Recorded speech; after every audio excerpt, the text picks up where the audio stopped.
Boom. Halo Pak Cuy, kali ini bertemu lagi di channel saya, channel Copy Paste, di mana saya akan menceritakan alur cerita film Espen Plan 2013. Film ini menceritakan seseorang yang hobi keluar masuk dalam penjara untuk mengetes keamanannya. Jadi suatu ketika seseorang ini dikirim ke penjara berteknologi tinggi dan sangat rahasia, dan sangatlah mustahil untuk ditembus. Jadi, mampukah orang ini meloloskan diri dari penjara tersebut? Kita langsung saja ke alur ceritanya. Film diawali dengan diperlihatkan seseorang tahanan yang tiba-tiba menyerang tahanan lain yang membuat dirinya dimasukkan ke ruangan isolasi. Pada saat di bawah, John terlihat memperhatikan sekitarnya. Sepertinya John akan melakukan sesuatu di sana.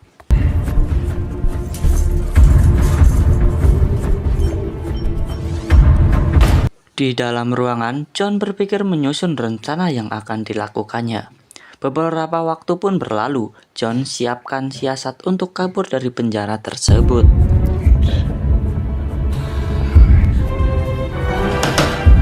Scene pun beralih pada suatu hari, seorang wanita keluar dari mobilnya tanpa ada tanda-tanda yang mencurigakan.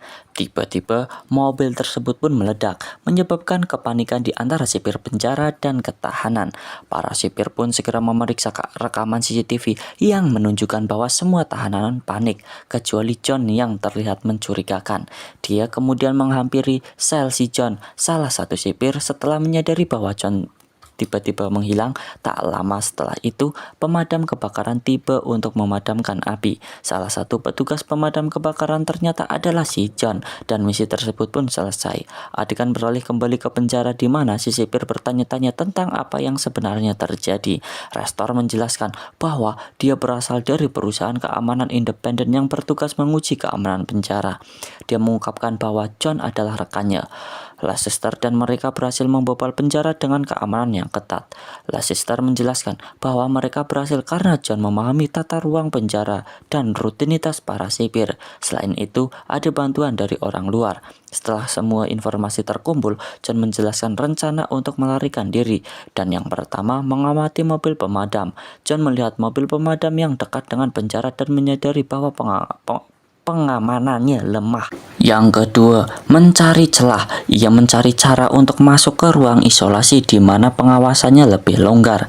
Yang ketiga, mengirim sinyal. Setelah mengetahui semua informasi, John mengirim surat simbiolik kepada timnya di luar untuk menentukan waktu penjemputan. Yang keempat, menggunakan sidik jari untuk mengetahui sandi ponselnya. Ia menggunakan lapisan tipis dari kotak susu untuk menempelkan sidik jari dan pinnya. Yang kelima, mengatur CCTV. Saat situasi tenang di luar, John keluar dari sel dan mengatur CCTV agar terlihat seolah-olah ia masih berada di dalam sel.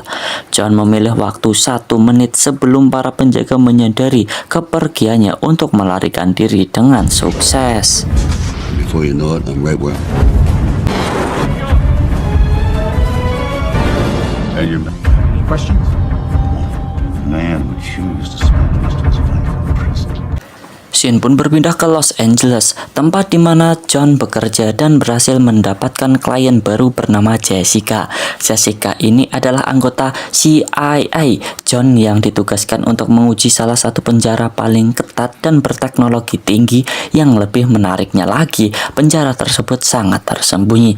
Mister pun setuju dengan proyek ini karena bayarannya sangat besar. Namun, sebagian anggota tim merasa ragu karena resiko yang sangat tinggi.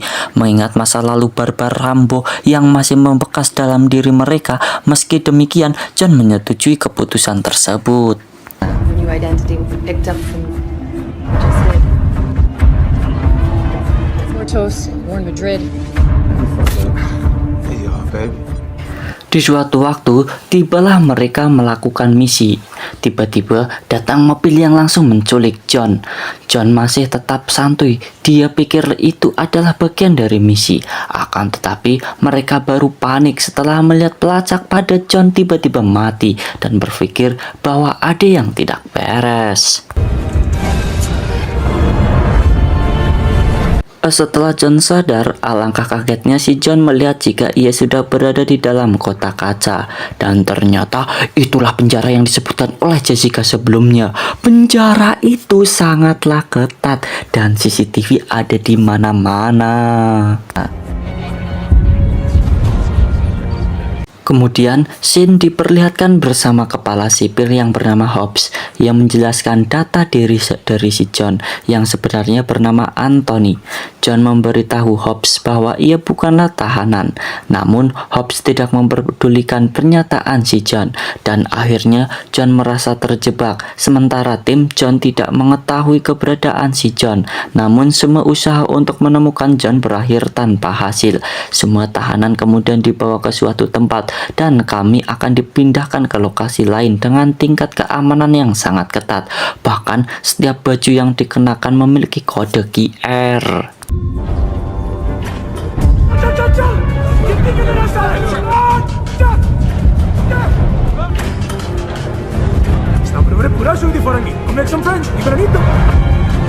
Hari pertama di penjara pun John sangatlah sial. Untung saja ada nabi yang ingin membantu si John. Dia adalah Terminator yang bernama Rottmeier. Dia adalah nabi yang berpengaruh di sana sehingga semua nabi takut kepadanya. Emil Rottmeier. Look security for government and find them. John pun terus memperhatikan di sekitarnya yang membuat Rottmeier curiga apa yang akan dilakukan si John. Rottmeier pun penasaran dan menawarkan bantuan kepada John. Lalu John meminta jika ia harus dimasukkan ke ruang isolasi. Tanpa banyak bacot, Rottmeier langsung meninju John sehingga terjadilah baku hantam.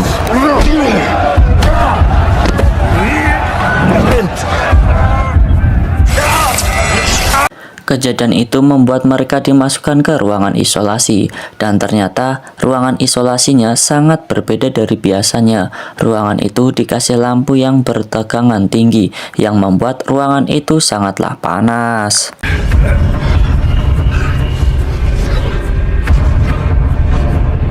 Shin pun berpindah ke rekan si John yang sedang marah kepada Restor atasannya.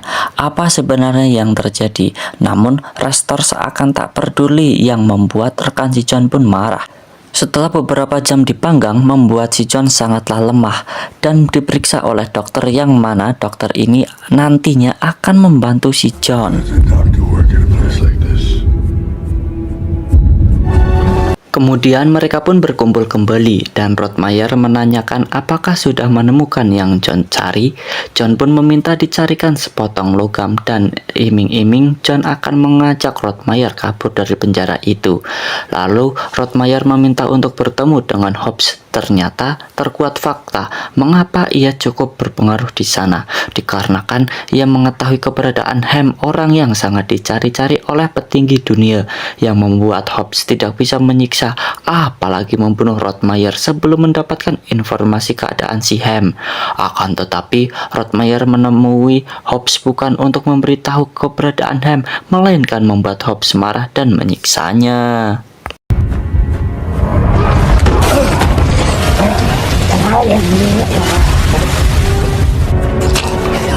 Usaha Rottmeier pun membuahkan hasil. Ia berhasil mendapatkan logam yang dibutuhkan oleh si John.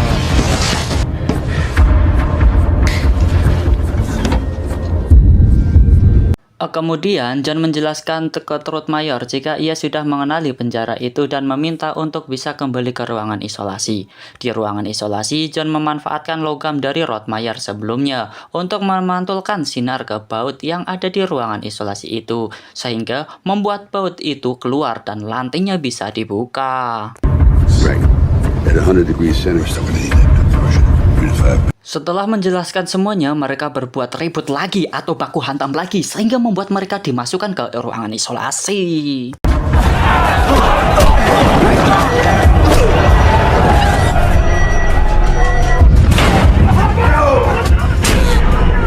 Di ruangan isolasi, John langsung menjalankan misinya hingga semua baut itu lepas.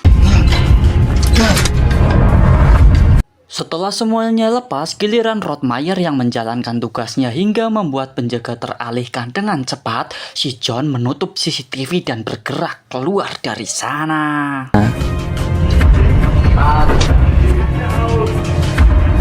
Reiß doch keine Augen aus!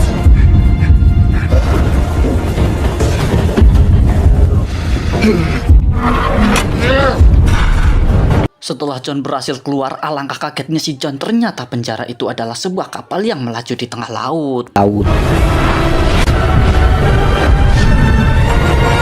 Setelah melihat itu, John lalu memutuskan untuk balik lagi ke ruangan isolasi untuk memikirkan rencana selanjutnya.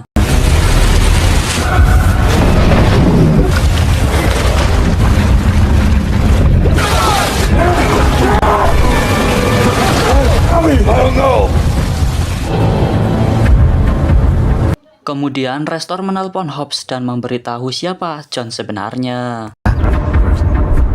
Mendengar informasi dari Restor, Hobbs langsung menyuruh bawahannya untuk menyiksa John setiap hari agar John tidak bisa berpikir untuk kabur dari sana.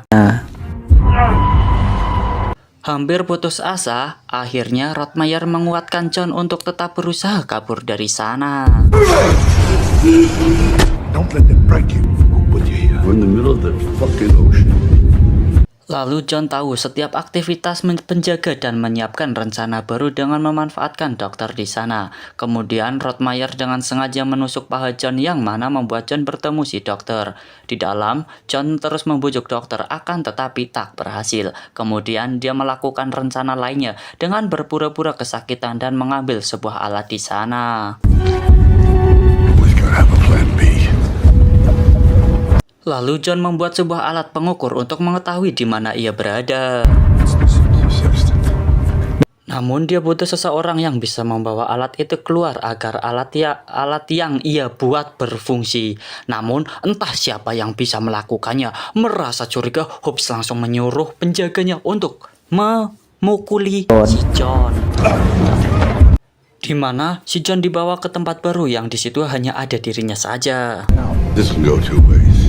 Melihat posisinya tak bagus, akhirnya si John berpura-pura mengetahui keadaan si Ham yang membuat dirinya dibebaskan dari tempat itu. Lalu Rottmeier menemui pria muslim di sana. Entah apa yang dibicarakan Rottmeier sehingga si pria muslim itu memberitahu rencana pelarian si John.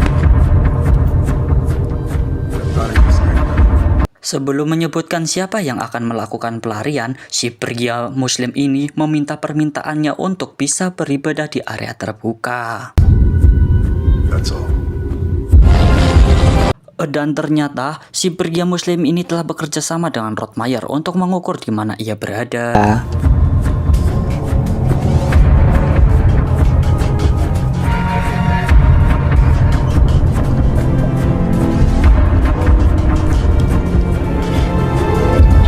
Setelah mendapatkan hasil alat tersebut, John pun memperkirakan bahwa kapal penjara mereka berada di perairan dekat Laut Kidul, di mana tempat itu sangat jauh dari daratan. Akan tetapi, John harus bergegas mengirim surat ke orang luar agar bisa menjemputnya sebelum Hobbs mengetahui jikalau informasi yang ia berikan tentang ia mengetahui si Ham tersebut adalah palsu.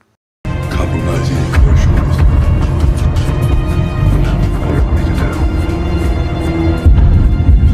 The doctor's in. Kemudian si dokter mengirimkan pesan kepada anak buah Rottmeier dengan menggunakan kode yang diberikan Rottmeier. Dan jangan tanya mengapa si dokter membantu, karena si dokter sudah diiming-imingi akun Mobile Legends yang sudah mitik yang membuat dokter tergiur. Hobbs di sisi lain, Hobbs melihat John berbicara dengan seorang pria berpeci yang mana mengundang curiga Hobbs jika pria itu yang akan diajak John kabur. Kemudian Hobbs mengirim penjaga super ketat untuk setia untuk menjaga si pria berpeci, dan faktanya semua itu hanyalah pengalihan agar penjaga di sana sedikit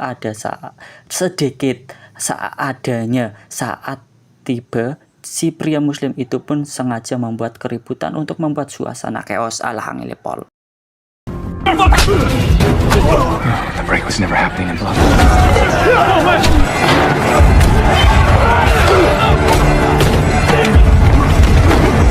Kemudian Rottmeier, John, dan pria muslim mencari jalan keluar.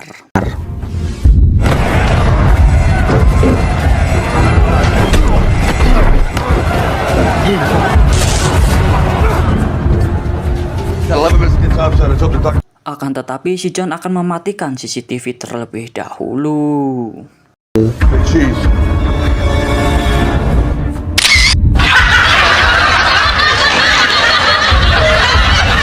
Melihat itu, Hobbs langsung menutup pintu keluar.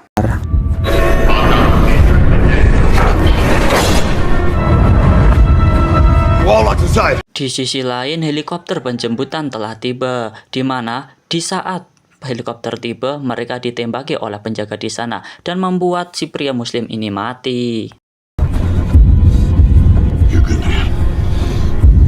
Dengan rasa cinta dan kasih sayang tiada batas, si pria Muslim ini berniat mengorbankan dirinya untuk mengulur waktu supaya si penjaga.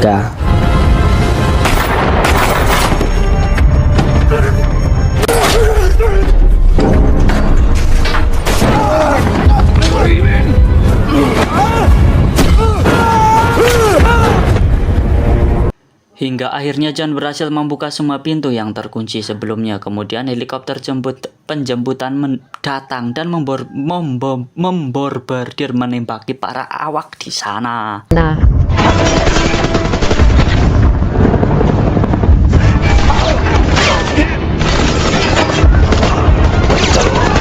Pada saat salah satu anak buah Rodmayer tertembak, Rodmayer langsung mengambil alih senjata itu. Dengan pengalaman yang didapat dari film Terminator dan film The Expendables, Rodmayer dengan sangat mudah membantai para penjaga di sana. Kemudian John pun bersembunyi di tangki pembuangan.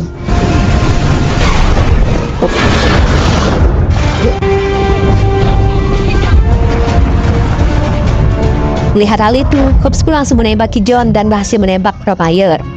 Merasa emosi, akhirnya si John pun meminta senjata dan menembaki drum berisi mina berkali.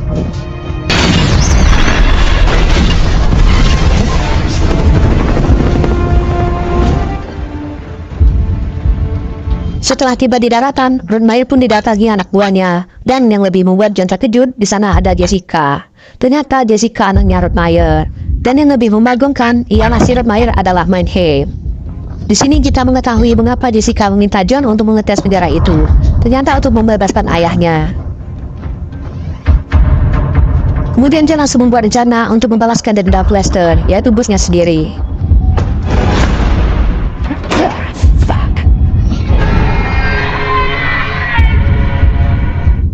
Lalu John memutuskan untuk berhenti sementara waktu dari pekerjaannya, dan film pun tamat.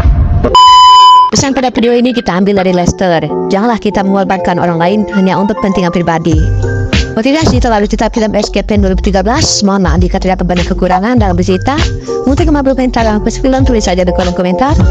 Dan jika kalian suka video ini, langsung jadi like dan subscribe channel ini. Sekian, terima kasih, salam cukup dan cukup tengah duo.